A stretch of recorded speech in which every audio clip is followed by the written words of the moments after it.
I'm Dr. Louis Nagel, and my guest today is Dr. Paul Flexner, who I'll introduce in a minute. This is a conversation I've titled Riding the Tiger, Shaping the Future of Jewish Education.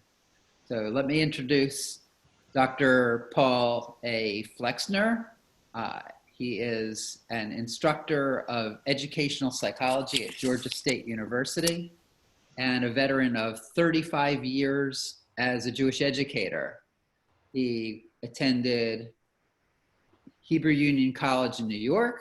He got his EDD at Teachers College, Columbia University.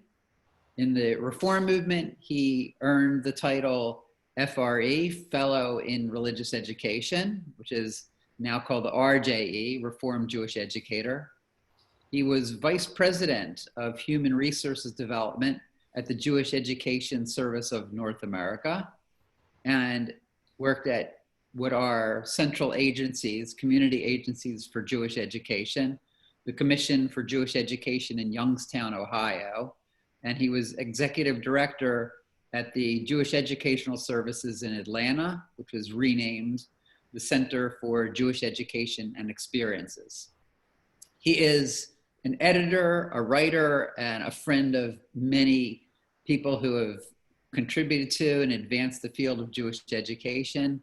Among them, Joel Grishaver, and this being for Gratz University, we give a nod to the Philadelphia area master educators, who is also a friend and colleague of, Helene TJ and Phil Warmflash. And those two are among others there in the city of brotherly love, and also with many other contacts across the country and beyond, particularly since the educator community is, if nothing else, highly collegial. So our first topic here is, where are we now? What does the current landscape of Jewish education look like?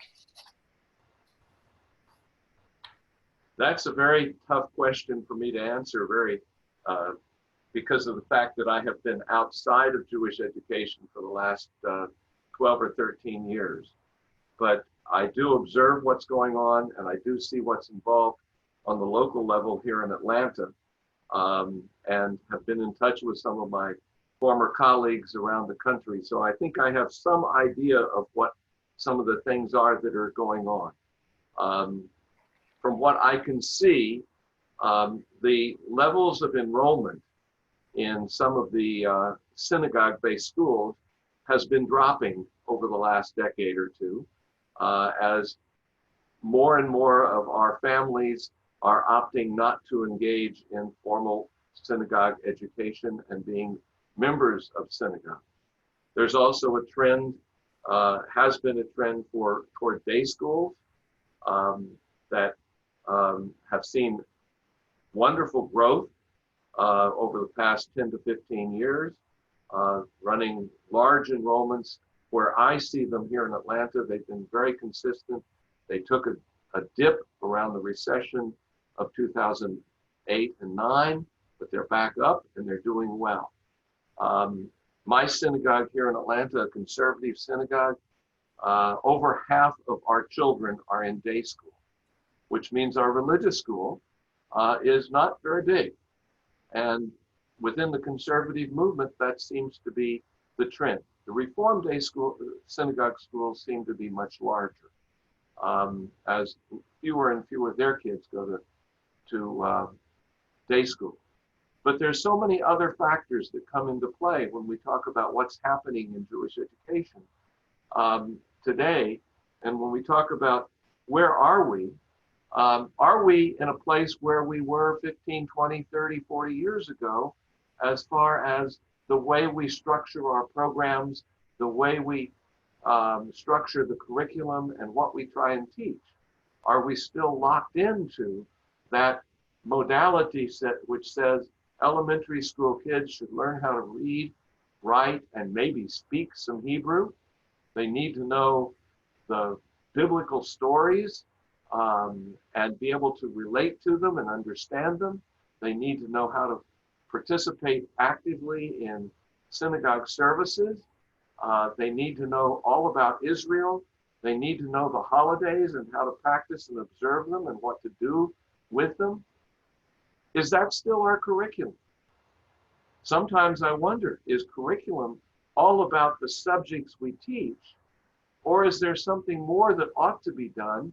And I've seen in some schools, in some communities, a big transition where they are, instead of teaching the curriculum, they have changed the nature of what they're doing to one of using the curriculum to try and inspire and engage the children in Jewish life, in Jewish values, in Jewish understandings, in how they incorporate Judaism into their lives.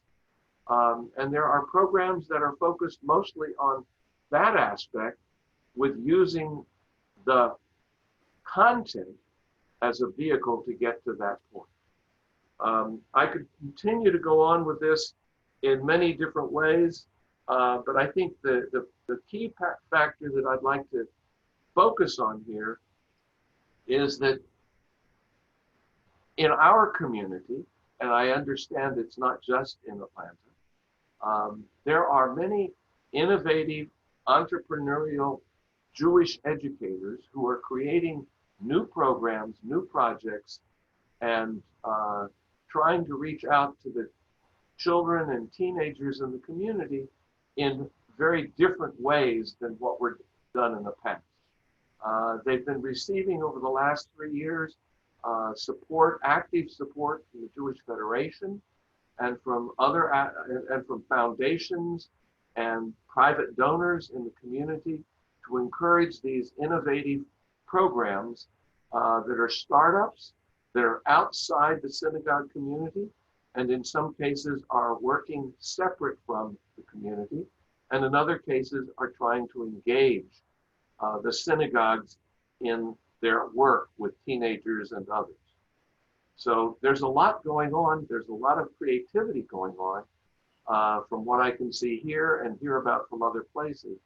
And that's very good to hear. It's exciting. And it's a way for young, innovative, committed Jewish young adults to engage in Jewish life and make a contribution that's going to change the face of the Jewish community in the future.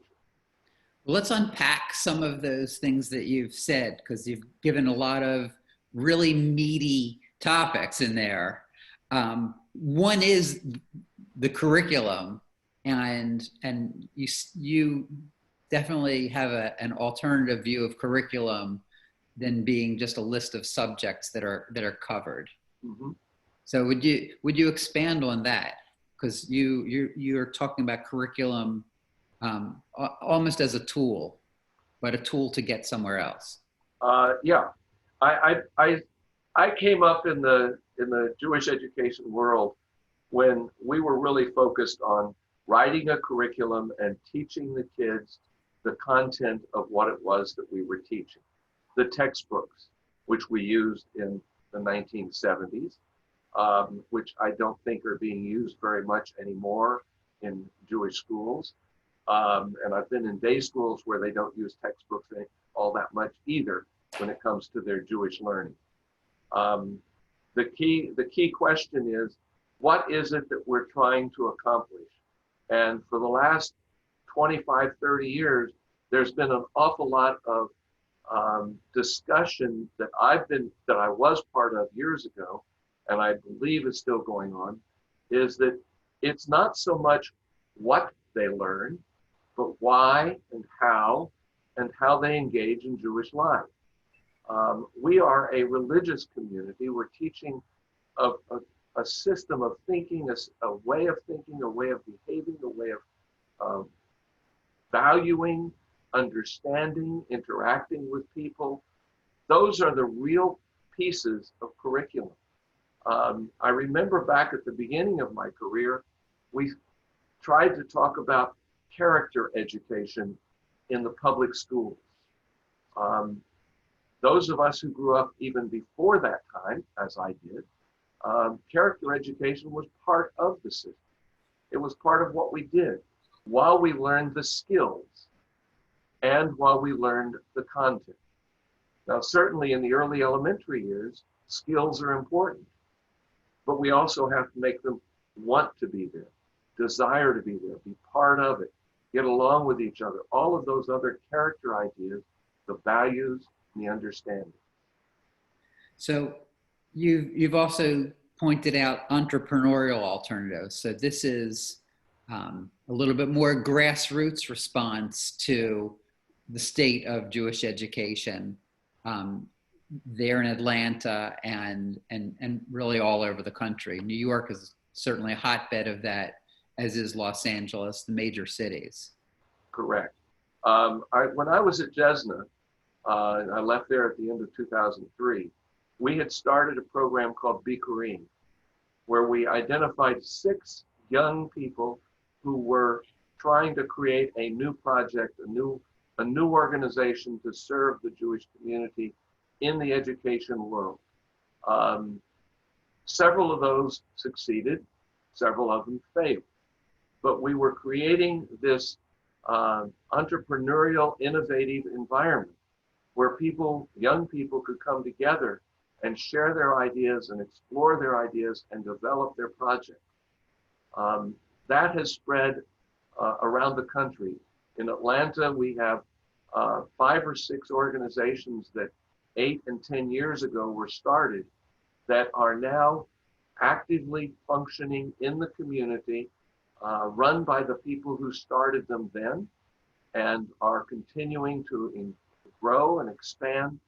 One is an after-school care program for kids whose families are, for the most part, unaffiliated with synagogues. Many are intermarried. They started out in one facility in one part of town. They now have 4 facilities throughout the community, and they've talked with other communities about replication.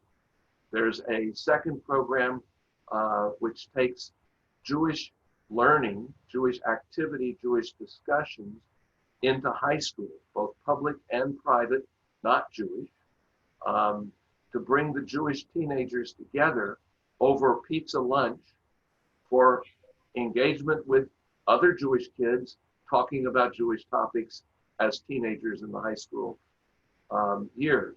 Both of those programs started 10, 12, 14 years ago and have expanded and grown and developed. And there are other programs like that in the community. These innovative programs are what is, in many ways, driving our Jewish Federation here in Atlanta, which is very interested in those kinds of things. So are they a threat to the status quo? Do you see them as building on what the status quo had?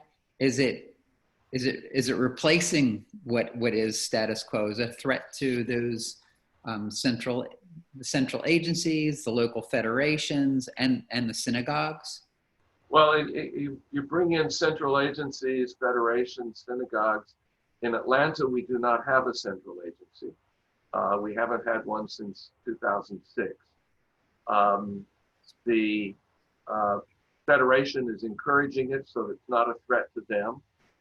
The synagogue community initially saw the after-school care program as a big threat because it was giving families an alternative to their religious schools. And eventually they developed ways in which the families could develop a bar mitzvah celebration outside of the synagogue. And that was long discussed and debated. I was on their board initially. And it seems to be working. The synagogues seem to be happy with it, or more happy with it than they used to be, because they really can't stop it. So they have to try and figure out how to work together. Some rabbis just reject it totally. Some rabbis love it. So it all depends on where it is and who they're dealing with. The teenage programs that are being done are not done in coordination with the youth movements, but they work with the youth movement. whether it's a federation-funded program to coordinate and evolve and develop youth movements and give them program ideas and help them develop them, or this program in the high schools where they bring the kids together and in the process introduce them to the various youth movements in the community. So there's more coordination there, but it varies depending on which piece of it you're talking. Okay, so let me move on to another subject. So what dynamics do you see at play shaping Jewish education in the near term and in the longer term? There's no easy answer to that question. I see it as pretty much a changing dynamic that is going on in the community.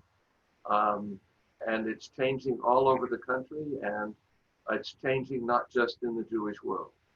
A statistic I saw recently was that in the 1950s, a very small percentage of our families were headed by a single parent. Now it's somewhere between 30 and 50% are single parent families. In the 1950s, even into the 1970s, most of our Jewish homes were not headed by two working parents. There was one working parent and one parent who took care of the home and the kids and all that. Today, it's almost, you don't find many homes that both parents are not working. And that changes the dynamic of how we can educate our kids. That changes, so either you have a single parent family or you have two parent working family. There's nobody around for the kids in the afternoon. There's nobody around to take the kids to Hebrew school. There are also all the involvements that in the past, our Jewish kids historically weren't involved in all the sports activities and theater and dance and this and that and everything else after school. So they could come to after school programming in the Jewish community. Today, our kids are so involved in everything that getting them to come is difficult. On the other side of the coin, here I am in Atlanta talking to Lewis in Maryland on Zoom, as we all are these days, and we see each other and classes are taking place.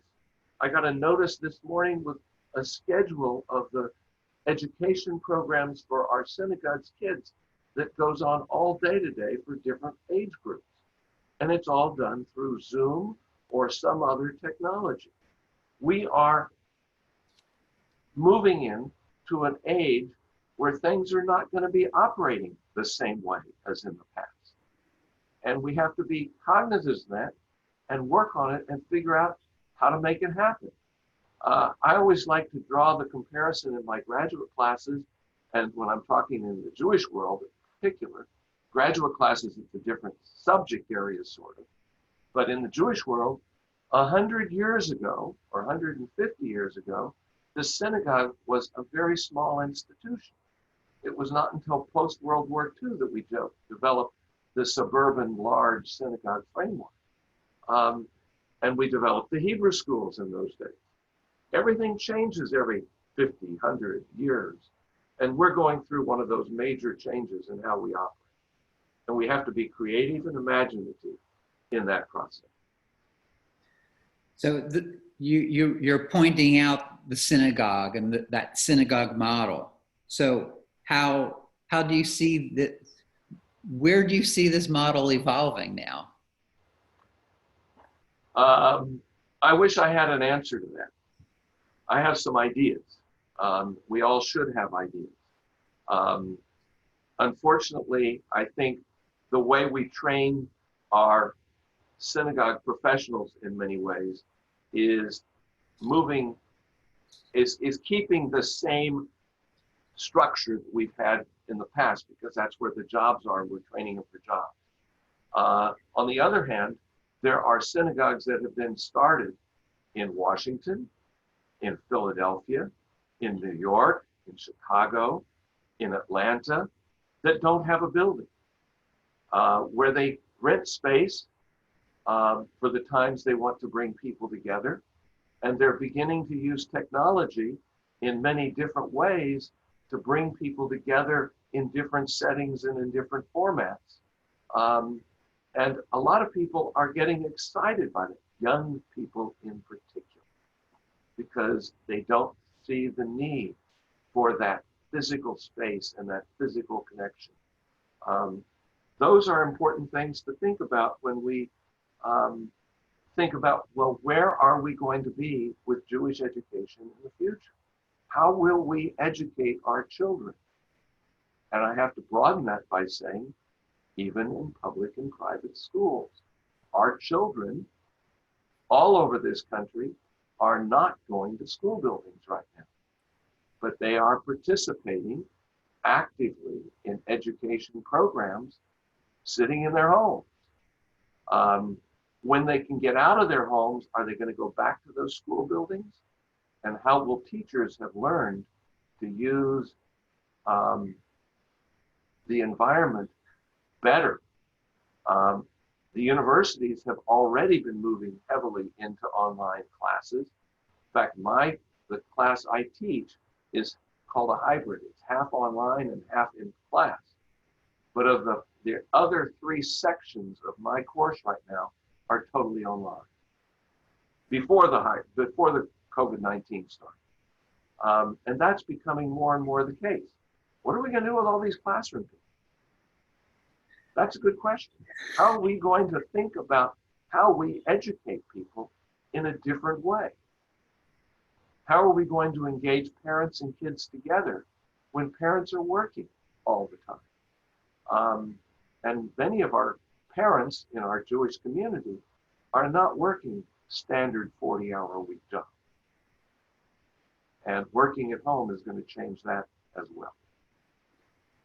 This is certainly going to be a tiger that we're going to be riding for a while, and maybe right now we've just had a big push. We had to dive in. Now, are we going to stay swimming in this way? Are we going to just revert back to where we were, breathe a sigh of relief, and get back to business as usual? There are 2 answers to that question: yes and no. Either or.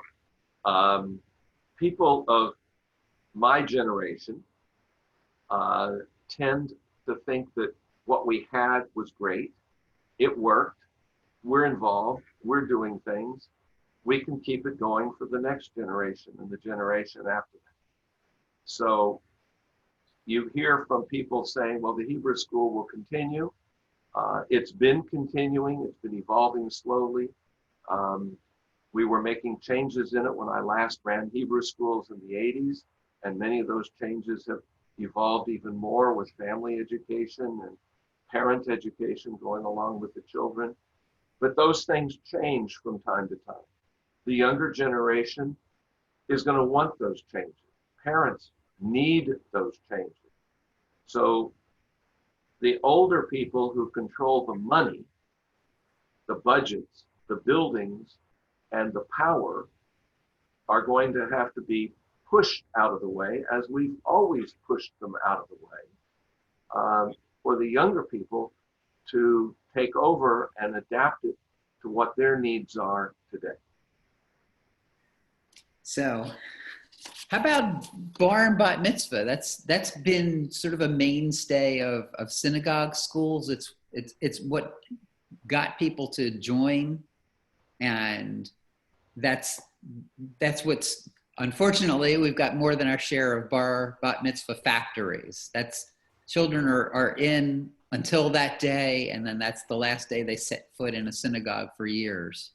It's been a problem for 50 years. It's not going away. People think they want their kids to have a bar mitzvah or a bat mitzvah. That's important because that's our culture. That's the culture of the community, that we have a life cycle welcoming event at the age of 13. The structure of that event has maintained the same format, generally speaking, for hundreds of years. But it wasn't always that way. and maybe it won't be all that way in the future.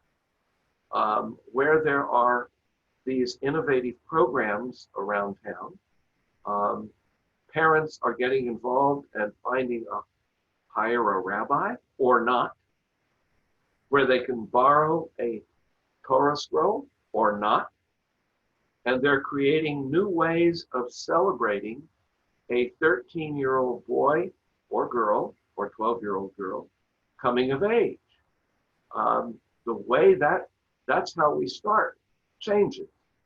When the people outside the structure start doing things, and then the people inside the structure start saying, hey, we could do that too. We know many families, I don't know how many, take their kids to Israel for their bar bat mitzvah. How many other destination bar and bat mitzvahs take place where they go to Mexico or the Caribbean or to Florida or to grandparents' house or wherever, so that they don't do it in their own synagogue because they're not members of a synagogue? And that's a big question. 30 years ago, there was conversation about whether 13 is the right age for that. Should we raise it to 15? Which is what the Reform movement did in the 1940s and 50s with something called confirmation, where they did away with bar mitzvah.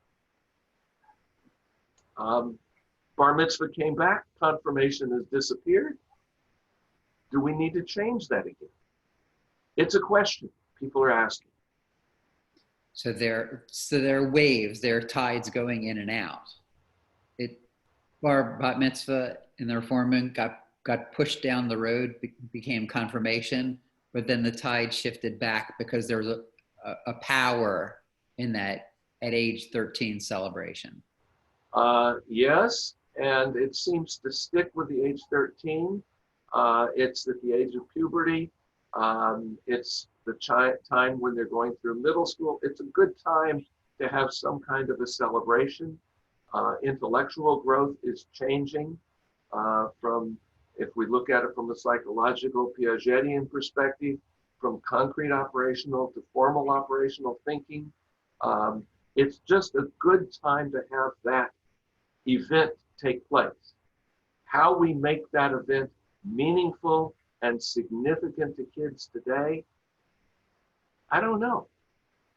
And how it's going to change and engage the kids to want to be involved Jewishly in the future is another I don't know.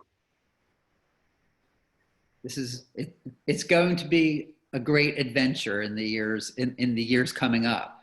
Yeah, absolutely. And it will continue to be debated and discussed and argued and fought over by the grandparents forcing the parents to do these things with the kids, until the grandparents back off at some point and say, because a new group of grandparents come in who say, it wasn't that meaningful, why do we do that? So let me move on to another subject. So you've already even mentioned some new and recent exciting initiatives, innovations, trends to keep an eye on. So actually, I should just move on beyond that because we've kind of covered that ground. Okay. So, you're an instructor in educational psychology. Right. Psychology, even from what we're talking about of age 13 and puberty and moving on to a level of formal operations psychologically, psychology hasn't changed very much. How we learn, has that changed? Is that unchanged? Maybe mentally the processes that go on in the brain are unchanged, but we're finding new ways of learning. The learning environment, above all, that's changed, that's evolved. So what are the knowns? What are the unknowns in those realms? That's a tough question. And you're asking one person for that, and I'm not a trained psychologist. I'm a trained Jewish educator with background in education, but not in psychology.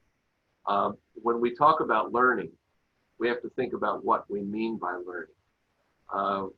There's always been a thinking that when we're working with children and teenagers, that we want to develop them into being lifelong learners. So we want to teach them how to learn. We want to teach them how they learn. We want to explore the different ways in which the mind develops and grows, how they take their learning and engage with the world around them. Over the last 100 years, we've moved from having a very small education system where only certain people got to go to formal schooling. And it went through, for the most part, 100 years ago, through high school with a very small number of college students. And now our colleges are bursting at the seams because everybody goes to college. Well, not everybody. It's probably no more than 30 or 40%.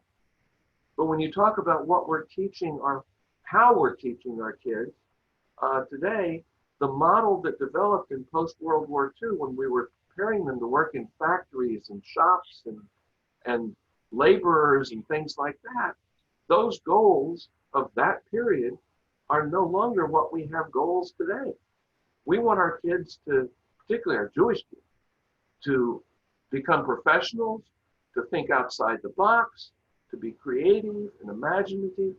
And that means we as educators have to find ways to engage them outside of that traditional, let's learn how to behave in a certain way, following the behaviorist thinking, and how to be imaginative, how to pursue your passions, how to engage things, which means in Jewish learning, and I like to think of this as we're training people to be Jewish educators. How do we want kids to find passion in Judaism? How do we want kids to engage in Judaism in such a way when they're 10, 11, 12, 15 years old that's going to excite them to want to do this stuff, to think about this stuff, to learn about this stuff, to tear apart those texts that are thousands of years old, to make them meaningful and recognize their importance and value in a world that is very different from what it was when they were created, those texts were created. So you somewhat anticipate the follow-up that you were already pushing me toward. And so moving into this future, the near future and the, let's say, slightly more distant future, is what is it that Judaism has to offer to this generation who is at the edge of that future? I would be able to say the answer to that has probably not changed a whole heck of a lot over the last 1,000 years. Judaism has a way of life to offer to our children. It has a set of values of how do you see the world, of how do you understand the world, how do you relate to other people. How are we going to take the text and the learning of the past and apply it in a world where we're spending more and more time looking at a screen, whether it's playing games, talking to our friends as you and I are right now, Louis, whether it's having synagogue services or church services being streamed, which means the leader is in a room and doesn't see the people watching, or it's being done on Zoom or the other new technologies that are popping up every day, new ones. You know, we jumped from Skype to Zoom in the last 6 months. And if we were to start today, we probably wouldn't use Zoom, we'd use something else, because there are other ones that are out there that are maybe even better. How do we relate to people this way? How do we learn how to engage with people? When we used to grow up, we didn't have screens that much. Yeah, we had television. And we'd go outside and play with our neighbors. Well, we live in neighborhoods where there aren't a lot of kids around anymore. How do kids get together with other kids and play? They need a parent to take them. They have play dates. It's not just going out and seeing the kids down the street. We got to figure that out. Certainly, families who live in the cities, I should say inner cities, before the suburbs developed, and we have areas in Atlanta which are like them. There are more kids in their neighborhood. But once you get out to the suburbs like I live in, there are no kids around. You know, there's two across the street, and there's one down that way, and they don't necessarily the same age, and they don't want to talk to each other, and it's just strange. And I know that's true in a lot of neighborhoods that my friends live in who have kids. Right, that after school neighborhood football game or baseball game. Right. Not seeing that anymore. Right. Part of that is we've got to take the kids to a facility, a place where everybody brings their kids so the kids can play together there. That structure. We have structured kids' lives today in many ways to make them interact with each other. It's not just the 6 hours a day they're in school, but it's the extra hour or two after school, and then they got all the homework. We structure them to go to camp. But remember something, in the Jewish world, we are a privileged group of this society. Most of the Jewish community are college graduates, the adults, professionals in one way or another. We have incomes that put us in the top 25% or 15% of the economic spectrum. We can afford a lot of these kinds of things. And when we can do those kinds of things, how does that affect us? So your question was, how does Judaism come into play here? We have to find ways to make those Jewish values, those Jewish ways of thinking, something that kids can learn and develop and apply in their daily lives. And that means we have to change how we do it. As educators, we are change agents. We're not just teaching them certain stuff. We're trying to be change agents to get them to live a certain kind of life, a good, positive, outgoing, communal way of living, so that they participate in a community and don't just sit inside their homes and twiddle with their iPads, iPhones, tablets, whatever. And some of this technology seems to be exacerbating those I don't know, natural human tendencies.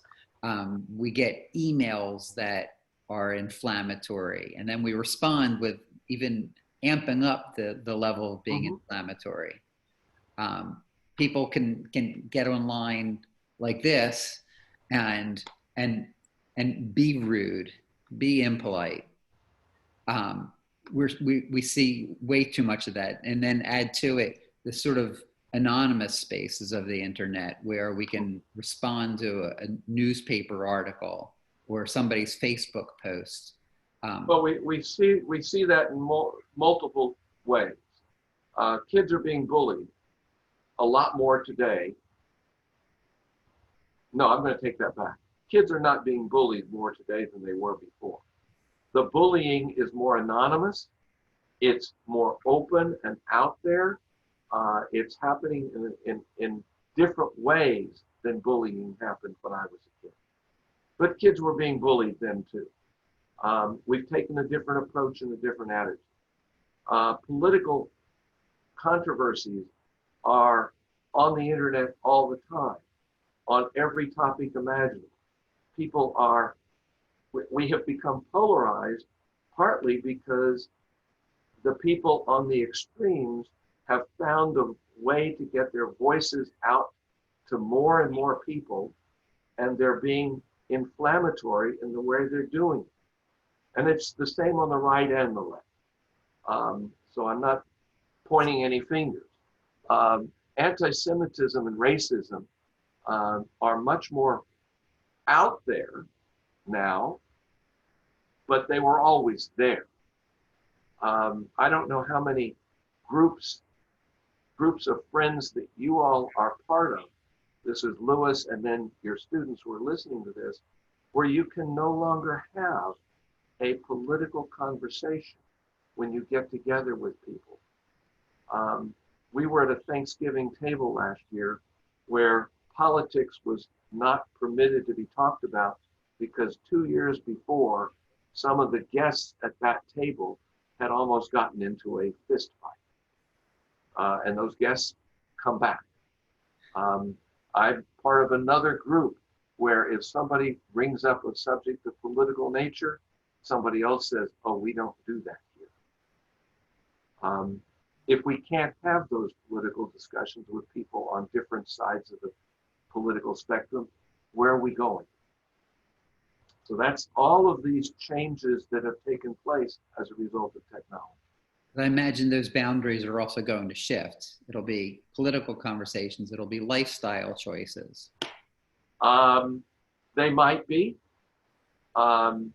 If we can find a way to get the extremes out of the picture and redevelop the center so that people can have conversations on lifestyle, on politics, on all kinds of things with people who they disagree with, back into the forefront, that would be great. Right now, it's not happening. So I'm looking at my students who are already engaged in educational, in synagogue school and in Jewish education. Of those knowns and unknowns, their role is to be an agent of change and to be adaptable. Good. So you've described where this future is going. What's the word of encouragement you would give to them? Being an educator today is one of the most exciting and challenging jobs in the world. It's not necessarily highly respected or highly regarded by many people, but it is there and it is challenging. And it's very fulfilling. So I begin with that kind of a premise. I've read a number of places over the last 2 weeks about how parents who are now educating their children at home or being responsible for their children getting their education are saying, wow, I never knew how difficult this was. We ought to be paying our educators a lot more money because they are so important in our society. That could happen. I doubt it, but it could. As an educator, your challenge is to help the children learn, because that's your primary objective. But in order to do that, you have to engage the family and the community. And that's not an easy task because many families, many adults, I did that, I went through that school, I learned what I learned, I don't need to learn anymore. I just want you to educate my kids, which is what my parents told me. They told me that's what I had to do. I had to go. We've got to break down those barriers. We've got to open up this environment in ways where kids and parents study together, work together, learn together, and do things together. And that takes a whole community-wide effort. And as the educator, you can be the lead agent in that because you know how to educate and you have the access to parents and to the community in ways that other people don't. One of my mentors when I was running a religious school many years ago told me, in fact, it was where Lewis and I first met, told me that my job in the synagogue was the most difficult job there because I had to work with all age groups, all the time, most of whom really did not want to be there. Whereas the rabbi, the cantor, the executive director, All those other people, they worked with people when they came. They chose to come to seek out whatever it was they wanted from those people. The educator didn't. That makes our role very critical, very important, and very challenging.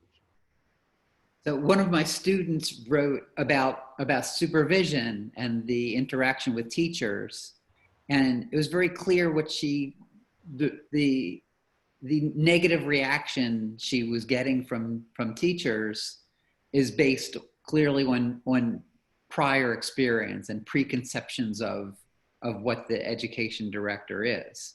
Mm-hmm. So part of what you're talking about is being able to get beyond those preconceptions, even of what Jewish education is, what Jewish education has to offer. Well, we have to become salesmen. We have to become motivators. We have to become idea people. One of the things that I did in the past, and I do now in my graduate courses, is I make sure that my students now, my faculty and my parents then, were being exposed to the kinds of ideas that reflect where we are as a community, where we're going as a community. Ideas about how we learn, how we engage with other people. Louis, you and I were talking a couple of weeks ago about change, and I pointed out my bookcase right here has 6 or 8 or 10 books that on change, how we change in our society, how we change business-wise, education-wise, being change forces and change agents. As an educator, your job is to bring a mindset of change to your community. And that mindset of change starts with your faculty, because they have to understand what their role is. And going back to what some of the things I said earlier about what is the purpose of Jewish education. Think about that.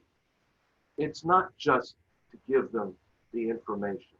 It's not just the core curriculum of what we are supposed to teach. It's what we do with that core curriculum. It's how we interpret it, how we understand it, and how we incorporate it into our lives. And every one of us has to do that.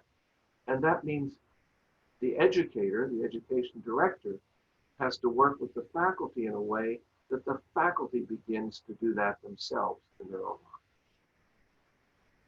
So I'd like to look a little bit more directly at where we really are now. What we've had forced on us of COVID-19 and being sheltering in place, as that in, and what's going to be the after effect of this, because we've been forced into this grand experiment of online school. Mm-hmm. And I'm sure there are trade-offs even of conceivably walking away from that model of a classroom to an online experience. So I'm asking 3 questions all at once of what are the trade-offs of making online education? What do you see the hybrids look like as a conceivable next step?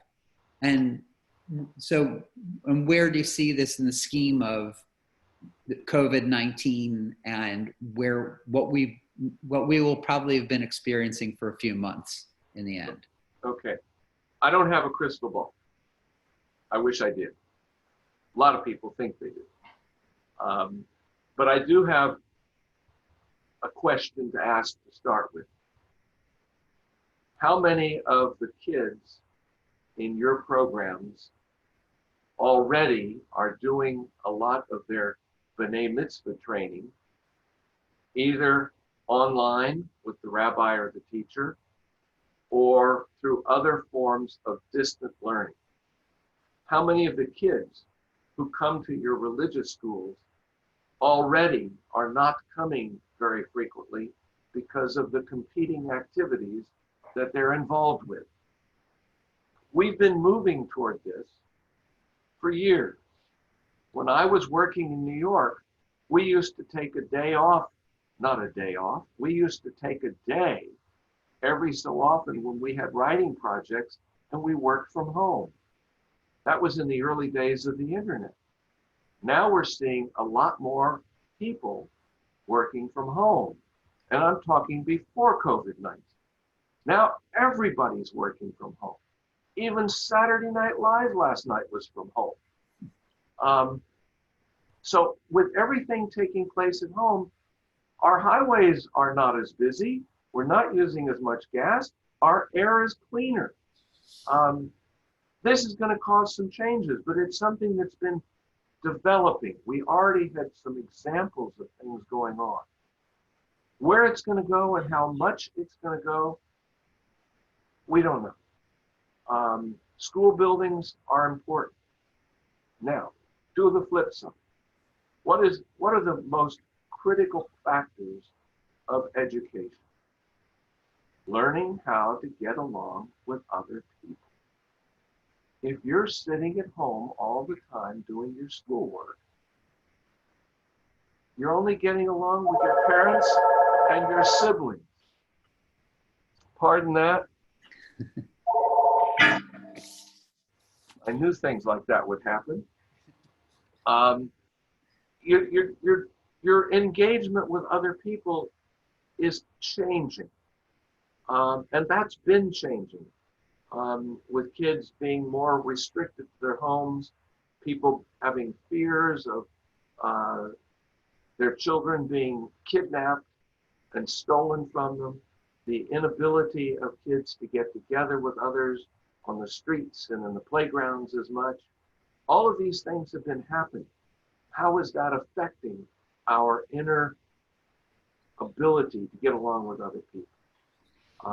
And that's something that we have to think about when we start structuring and developing new educational patterns for our system, new ways of engaging people.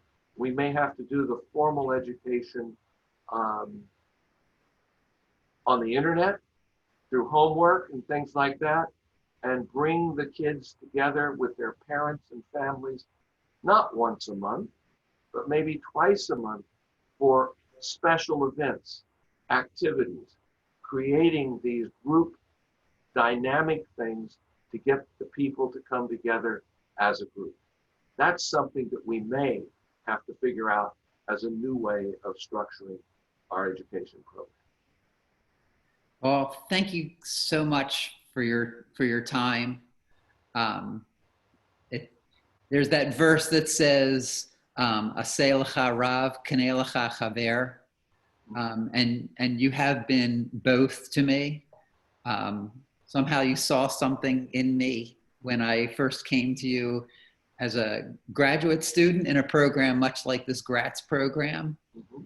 And you saw me as being not just another teacher, but somebody who was looking to a career in education. So I would like to think that I dignified what you saw in me, and I've taken it pretty far. It's a pleasure to do this with you. It's a pleasure. It's been a pleasure to watch your career. I know for the last 15 years or so, we haven't had much contact, and it's good to reconnect with you after all these years. So Thank you. Good luck to you, to your students. Use your imagination and your creativity. Find ways to be successful and bring a new Jewish life and a new Jewish world to our futures. Amen. Thank you. You're welcome. Pleasure.